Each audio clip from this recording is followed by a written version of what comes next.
आज हम लोग थेल्स प्रमेय, जिसको आधारभूत अनुपातिकता प्रमेय भी कहा जाता है, इसको समझेंगे क्या है और इसको सिद्ध करना सीखेंगे। ये बहुत ही महत्वपूर्ण है, परीक्षा में ये बार बार पूछा जाता है। तो परीक्षा में यह प्रश्न थेल्स प्रमेय पर आधारित कितने ढंग से पूछे जा सकते हैं। तो एक ढंग तो यह हो सकता है कि वह थेल्स प्रमेय को लिख दे और पूछे कि सिद्ध करें कि किसी त्रिभुज में एक भुजा के समांतर खींची गई रेखा अन्य दो भुजाओं को समान अनुपात में विभाजित करती है। यह सिद्ध करना, तुमको थेल्स का नाम नहीं देगा, हाँ, लेकिन यह जो स्टेटमेंट है यही है थेल्स प्रमेय। या फिर ऐसे पूछा जा सकता है, हाँ, कि थेल्स प्रमेय लिखें और उसे सिद्ध करें। या ऐसे पूछा जा सकता है कि आधारभूत अनुपातिकता प्रमेय लिखें और उसे सिद्ध करें। यानी तीनों प्रश्न, हाँ, तीन ढंग से और भी पूछने के ढंग हो सकते हैं, लेकिन मोटा मोटी यही तीन ढंग रहेंगे। इस ढंग से पूछेंगे तो इसका हम लोग जवाब कैसे देंगे, ठीक है। तो अगर हमको कहा कि थेल्स प्रमेय, ये प्रश्न दिया तो स्टेटमेंट तो दिया हुआ है, तो हमको केवल सिद्ध करना है। अगर हमको कहा थेल्स प्रमेय लिखें, तो थेल्स प्रमेय यहाँ से पढ़ो, यहाँ के बाद जो भी है वह थेल्स प्रमेय है। यानी थेल्स प्रमेय को लिखना है तो हम लिखेंगे थेल्स प्रमेय किसी त्रिभुज में एक भुजा के समांतर खींची गई रेखा अन्य दो भुजाओं को समान अनुपात में विभाजित करती है। फिर उसको सिद्ध करने का काम करेंगे, ठीक है। या आधारभूत अनुपातिकता का प्रमेय लिखें तो वही स्टेटमेंट लिख देंगे, ठीक। अब हमको इसको सिद्ध करना है। तो पहले हम लोग समझते हैं कि ये थेल्स प्रमेय कहते क्या हैं, चित्र के रूप में उसको पहले विजुअलाइज कर लें, फिर हम सिद्ध करने का काम करेंगे। तो देखो, एक त्रिभुज है, कोई त्रिभुज कह रहा है, हाँ, त्रिभुज में कोई खास विशेषता की जरूरत नहीं है कि वह समद्विबाहु है कि समत्रिबाहु है कि समकोण है, कुछ नहीं, कोई भी त्रिभुज हो सकते हैं। तो सपोज करो ए, बी और सी, ये तीन त्रिभुज हैं। तो किसी कह रहा है किसी भुजा, यानी हम ए बी के भी समांतर कोई रेखा ले सकते हैं, ए सी के भी समांतर ले सकते हैं और बी सी के भी समांतर ले सकते हैं। तो किसी भुजा के समांतर अगर हम कोई रेखा खींचें तो वह अन्य दो भुजाओं को एक ही अनुपात में विभाजित करता है। तो बी सी के समांतर सोचो कि हमने एक रेखा लिया एल, ठीक, जो ए बी को डी पर और ए सी को ई पर काटता है।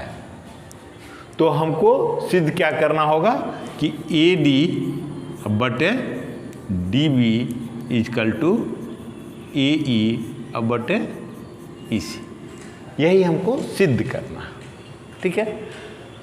तो चलो, इसको सिद्ध करने से पहले हमको कुछ दूसरी जानकारी जो इसको सिद्ध करने में सहायक होंगे उसको पहले रिमाइंड कर लेते हैं और तब फिर हम लोग प्रश्न को सॉल्व करेंगे।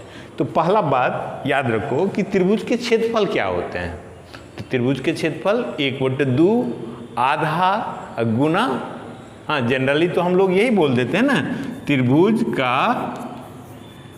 क्षेत्रफल बराबर 1/2 गुना आधार गुना ऊंचाई, ठीक है, यही होते हैं। तो दरअसल ऊंचाई जो है वह, उसका दूसरा नाम है ऊंचाई का शीर्ष लंब, शीर्ष लंब, ठीक है। जैसे ये त्रिभुज है, देखो, हाँ, तो ए बी सी है, इसका हम क्षेत्रफल निकालना चाहें तो area of A B C, देखो एरिया त्रिभुज ए बी सी का क्षेत्रफल को संकेत में हम लिखते हैं एरिया, हाँ, त्रिभुज का संकेत देने की जरूरत नहीं, एरिया और ए बी सी मतलब त्रिभुज का क्षेत्रफल हो गया। तो area of A B C, त्रिभुज ए बी सी का क्षेत्रफल को संकेत में ऐसे लिख देते हैं। तो इजकल टू, अब हम सपोज करो कि हम आधार लिए BC, तो ये BC, हाँ 1/2 तो रहेगा ही, 1/2 और BC लिए, तो ऊंचाई लेना होगा ना। तो ऊंचाई कैसे लेंगे? तो BC के सामने में जो शीर्ष है उससे इस पर हम लंब डाल देंगे, अपने मन से खींचेंगे। सपोज करो वह D है, तो BC गुना क्या हो जाएगा? AD। ठीक है, यही निकालते हम। अब अगर हम AC ले लें, AC ले लें तो AD अब लंब नहीं हुआ। अब AC के सामने से में जो शीर्ष है वहाँ से हम डालेंगे। सपोज करो ये BE है, तो हम AC गुना क्या देंगे? BE, यानी जो आधार लेंगे उसके सामने में जो शीर्ष होगा उससे जो लंब डाला जाएगा वही शीर्ष लंब, यही ऊंचाई कहलाएगी। अगर हम AB लेते तो 1/2 AB गुना, तो अभी तो इस पर शीर्ष लंब नहीं है, तो हम C से 1 डालेंगे। सपोज करो ये F है, तो AB गुना CF, ये सभी लंब डाले हैं। ठीक है, तो ये समझ में आ गया कि हम क्षेत्रफल कैसे निकालते हैं। 1/2 आधार गुना शीर्ष लंब, ऊंचाई जो है वह शीर्ष लंब है, सामने से डाला गया है। तो हम जो आधार चुनेंगे उसके अनुरूप शीर्षलंब बदल जाएंगे। जब हम BC लिए तो शीर्षलंब AD लिखना पड़ा, जब AC लिए तो वो BE लिखना पड़ा, और AB लिए तो हम CF लिए। ऐसा नहीं कि आधार हम BC लिए और शीर्षलंब BE ले लिए, ऐसा नहीं होगा, सामने के शीर्ष से लेना होगा। एक बात स्पष्ट हो गया। और फिर देखो दूसरा चीज, सपोज करो कि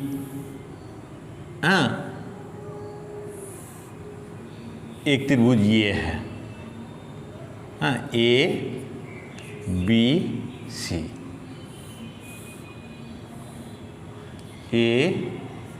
ABC हम कोण के आधार पर बना रहे हैं? ABC। ठीक, तो इस चित्र में देखो, इसमें आधार BC, तो शीर्षलंब नया खींचना ही नहीं पड़ा। खींचना पड़ा नहीं, उसकी भुजा ही हो गई, क्योंकि उसी पर BC पर लंब है। इसमें BC पर तो कोई लंब नहीं है, तो A से हम डालेंगे। हाँ, तो ये AD हो जाएगा, BC गुना AD, ये हो जाएगा 1/2 BC गुना AD।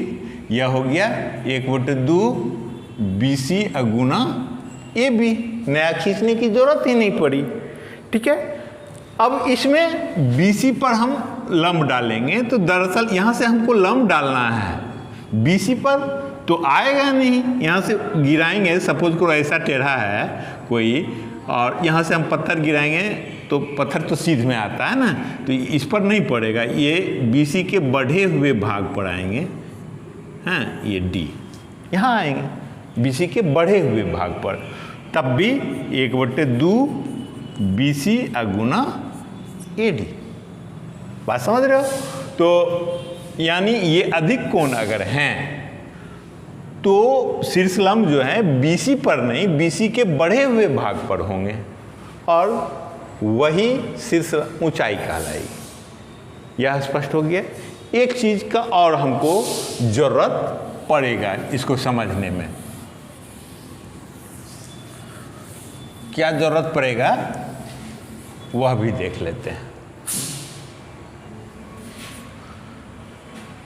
याद करो कि हम लोग 9th में पढ़े थे कि 2 समांतर रेखा है।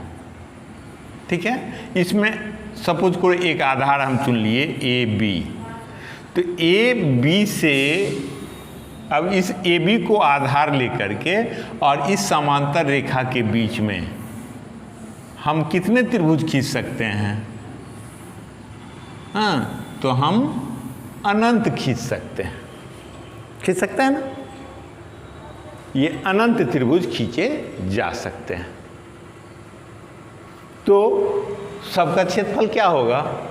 बराबर ही होंगे, क्योंकि मान लो यह भी लिए तो यही ऊंचाई, यहाँ से लिए ऊंचाई यही, यहाँ से लिए ऊंचाई यही, ये त्रिभुज लिए ऊंचाई वही, तो समांतर रेखा के बीच दूरी घटती नहीं है और आधार एक है, ऊंचाई एक ही जैसा है। ये हम लोग 9th में पढ़ चुके हैं, तो यानी क्षेत्रफल तो बराबर होगा। तो यानी हमारा क्या निष्कर्ष है कि एक ही आधार और समान समांतर रेखा के बीच में अनंत त्रिभुज होते हैं, खींचे जा सकते हैं। लेकिन कोई भी त्रिभुज हो, किसी भी रूप में हो, हाँ, आड़ा तिरछा बहुत दूर से खींच करके लाएंगे, बहुत टेढ़ा होगा, सपोज करो यहाँ से आ रहे हैं, लेकिन क्षेत्रफल सबका ये इतने दूर का है, यह देखने में बड़ा लग रहा है, लेकिन क्षेत्रफल क्या होगा, हमेशा बराबर होंगे, क्योंकि आधार सेम है और ऊंचाई तो शीर्ष से डालते हैं, सबका शीर्ष तो इसी रेखा पर है ना, शीर्ष तो समांतर रेखा के बीच में ही है, तो उसकी दूरी तो सेम होती है, इसलिए ऊंचाई तो सेम होगी। तो आधार क्या हो, ये क्षेत्रफल क्या होंगे, एक ही आधार पर बने, एक ही आधार और समान समांतर रेखा के बीच बने त्रिभुज का क्षेत्रफल समान होता है। तो इतने जानकारी, हाँ, ये हमको चाहिए, इसका ज़रूरत हमको पड़ेगा। तो इसको हम लोग पहले समझ लिए ताकि जब बना रहे हों तो आसानी से तुम लोग समझ सको। तो अब आते हैं हम लोग सॉल्यूशन पर, इसको सॉल्यूशन करते हैं। तो सॉल्व करते हैं। देखो सबसे पहले तो ये जो दिया हुआ है, ठीक है, इसी को केवल हम गणित, ये शुद्ध भाषा में लिखा हुआ है, इसको हम थोड़ा सा चित्रीय निरूपण के आधार पर लिख लेते हैं। तो किसी त्रिभुज, तो यहाँ पर त्रिभुज क्या माने, ये चित्र बना देंगे हम, सबसे पहले चित्र बनाएंगे, आंसर शुरू किए, ये चित्र बना दिए, ये चित्र बनाए। अब इस चित्र को इस लाइन के संदर्भ में लिखना है। तो किसी त्रिभुज, यहाँ पर तो ABC है, तो लिखेंगे माना कि, ये त्रिभुज तो अपने मन से न लिए, हाँ, ABC लिए, किसी भी टाइप का हम त्रिभुज ले सकते थे, PQR ले सकते थे, इसलिए तो हम माने हैं। तो माना कि त्रिभुज ABC में एक भुजा, तो एक भुजा के समांतर, तो किस भुजा के समांतर खींचे हैं, BC, तो लिखेंगे BC के समांतर। देखो एक भुजा BC में नाम हम रख दिए, BC के समांतर खींची गई रेखा, ठीक है। अन्य दो भुजाओं को, तो अन्य दो भुजा कौन सा है, AB और AC। भुजा AB को कहां पर काटती है, D पर, D पर, और AC को E पर प्रतिच्छेद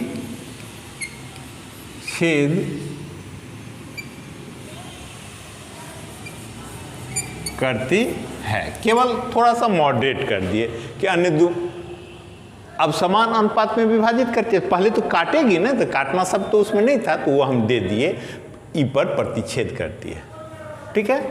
तो सिद्ध करना है, क्या सिद्ध करना है, AD अन्य दो भुजाओं को समान अनुपात में काटती है। तो समान अनुपात पहले एक भुजा का अनुपात देखो, AD बटे DB, ये अनुपात हुआ पहला भुजा का, और दूसरा भुजा का AE बटे EC, यही ना अनुपात हुआ।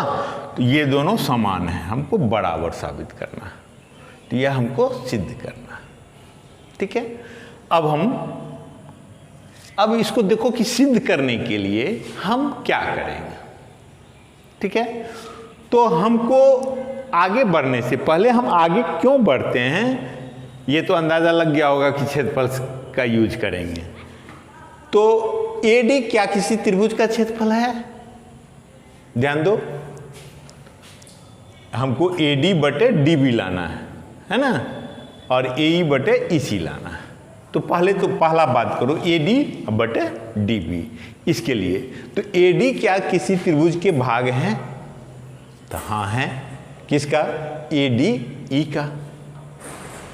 ठीक है। और डी बी क्या किसी त्रिभुज के भाग हैं? तो नहीं है, नहीं है ना। तो अगर हमको ये डी बी किसी त्रिभुज का भाग होते तब हम आसानी से कर पाते, तो है नहीं तो हमको करना होगा ना, रास्ता तलाशना होगा। तो डी बी देखो कि हम बी से इसको मिला दिए, तो अब डी बी एक त्रिभुज का निर्माण कर रहा है। डी बी किस त्रिभुज का हिस्सा हो गया? तो डी बी ई का हिस्सा हो गया।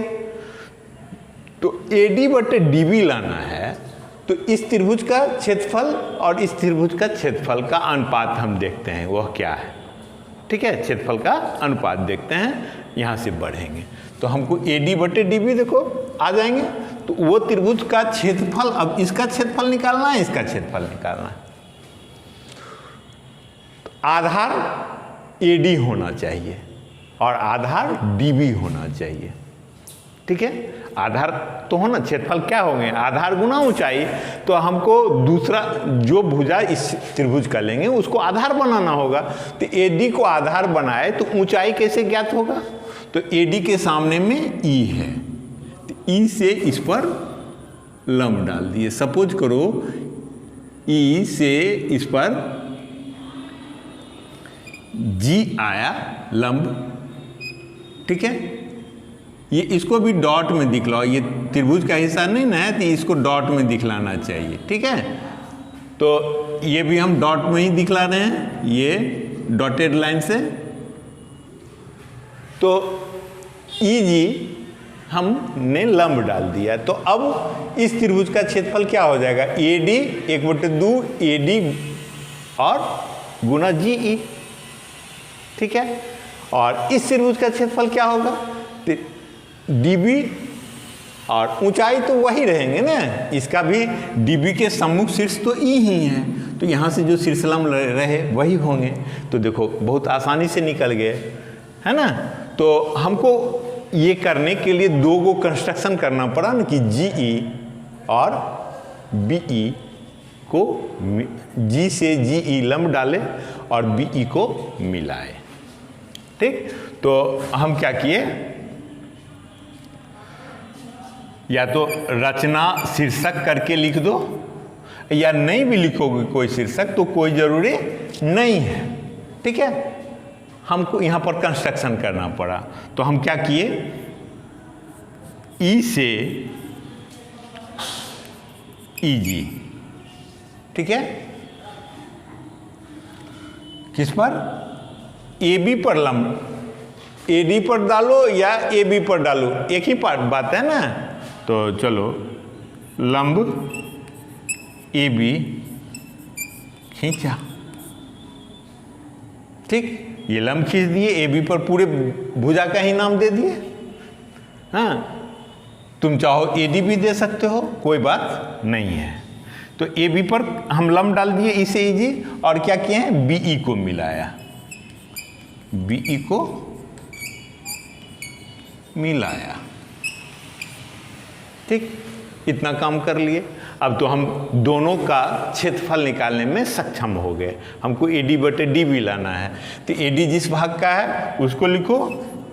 इसलिए area of A D E बटे एरिया ऑफ डी बी जिस त्रिभुज का है तो डी बी ई का, डी बी ई का। ठीक है, तो इसको लिखो 1/2 और ए डी क्या हो जाएंगे, ए डी लेंगे जब आधार तो ए डी गुना जी ई बटे, पूरे में बटे हुआ, नीचे में लिखो 1/2 और इसका डी बी गुना शीर्षलंब तो वही रहेंगे ना जी ई।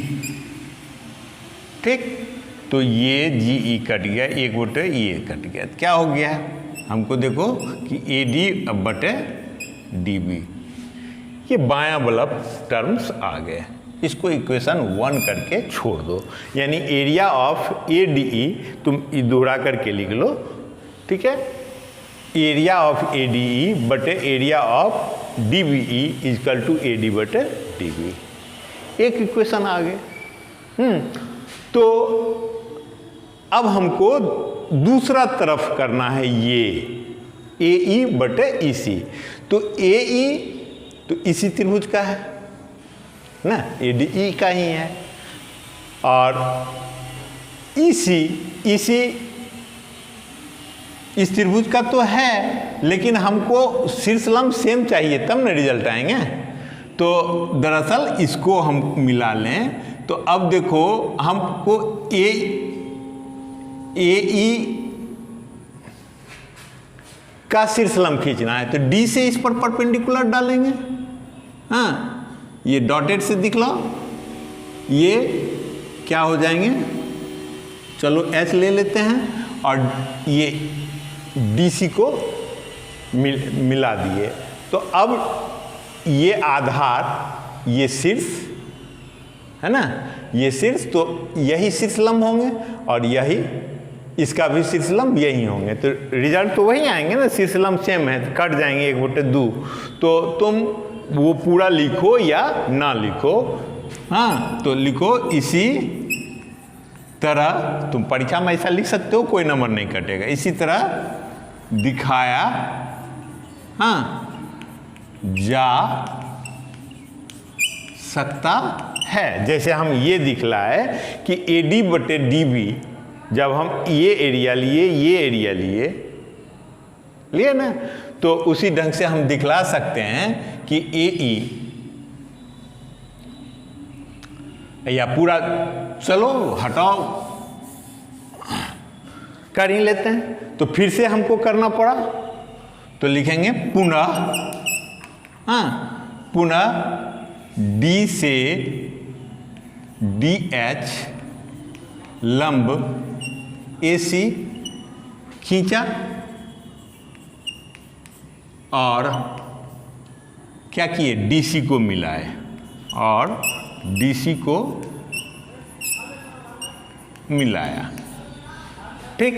तो अब देखो ए ई का शीर्षलंब डी एच, और इसी का भी शीर्षलंब डी एच ही रहेंगे, तो एरिया लेंगे, area of triangle A D E अब बटे area of triangle D E C equal to, करो 1/2, ए डी ई को हम ए ई निकालना चाह रहे हैं ना, तो ए ई लेंगे, ए ई और उसका शीर्षलंब, ए ई का शीर्षलंब डी एच,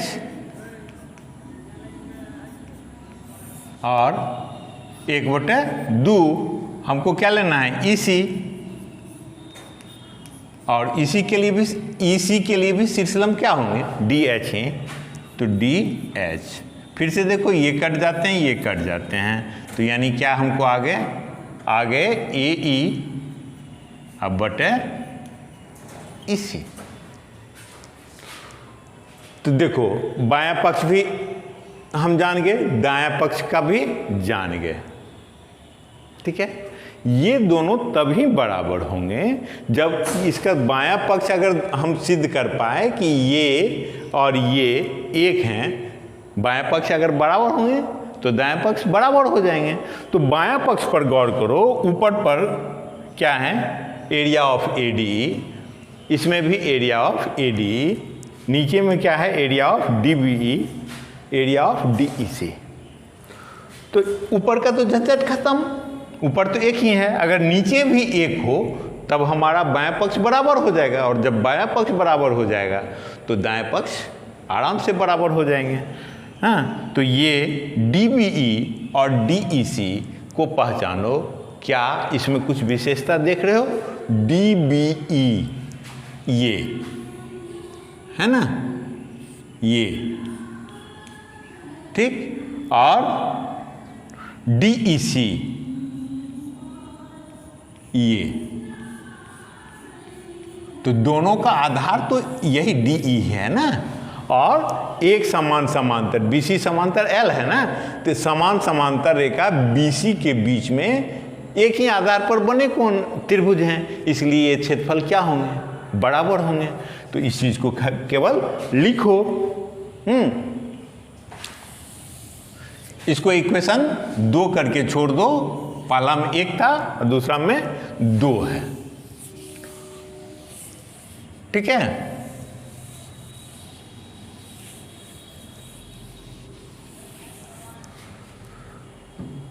तो देखो, चूंकि ट्रायंगल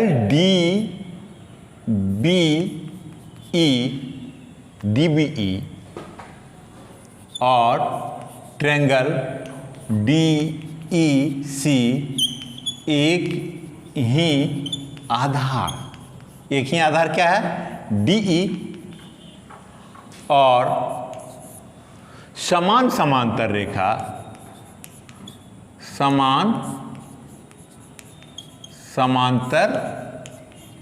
रेखा L के बीच स्थित हैं। इसलिए जब एक ही आधार और समान समांतर रेखा के बीच स्थित हैं तो क्षेत्रफल क्या होंगे, बराबर होंगे। तो यानी एरिया ऑफ DBE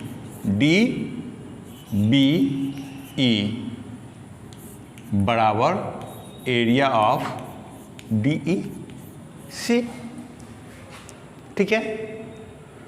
तो DEC ये दोनों एरिया बराबर हो गए, इसलिए समीकरण 2 से, समीकरण 2 क्या कह रहा है, एरिया ऑफ ADE, हाँ, एक से भी ले सकते हो या 2 से भी, तुम दिखला दो। अब DEC के जगह पर क्या दे देंगे, एरिया ऑफ DBE, ठीक है।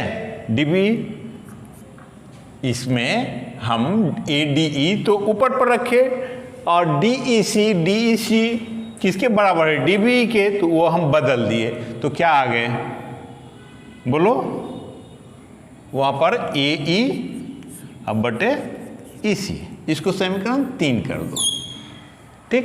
अब देखो कि समीकरण 1 में देखो, बायां पक्ष तो यही है ADE अब बटे DBE, यही है ना, उसके बराबर क्या था, AD बटे DB, तो यानी 1 और 3 में बायां पक्ष बराबर है, इसलिए दायां पक्ष भी बराबर होगा। तो इसलिए समीकरण 1 और 3 से हम क्या लिख सकते हैं, दोनों का बायां पक्ष बराबर, इसलिए दायां पक्ष बराबर होगा। AD अब बटे DB इजकल टू AE अब बटे EC।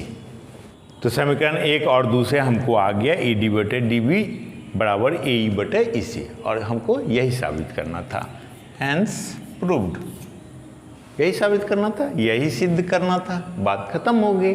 तो हम इस प्रकार हम आसानी से सिद्ध कर सकते हैं।